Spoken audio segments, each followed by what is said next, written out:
Hello friends, आज mini blog रे मुझे आपको देखी मो गार्डन रे कौन कौन सब गच अच्छे चलते जल्दी जल्दी देखी ना। ये देखो पूर्व भिडियो आप सहित मुझे सेयार करी। यहाँ पान गछ, यहाँ पूरा लता भाया यहाँ पान गछ। देखो कड़ा पान सादा पान जहाँ भी जो बना हुए यहाँ पान गछ।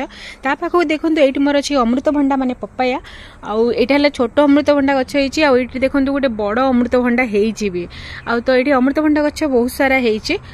तापर ये देखो यहाँ है अपराजिता फूल कहते। अपराजिता फूल आप टी भी पीऊे, भात भी खाऊे, माने यहाँ विभिन्न प्रकार आप देखी केवे यहाँ अपराजिता फूल गछ। आठ अपराजिता फूल बहुत सारा भी होती। यहाँ भी गोटे लता भाया। आठ देखो ये है क्रोटन गछ।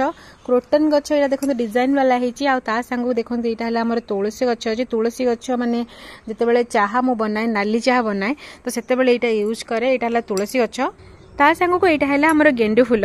वीडियो भल लगे सब्सक्राइब निहाती करंतु। पुणी देखा नेक्स्ट वीडियो। जय जगन्नाथ।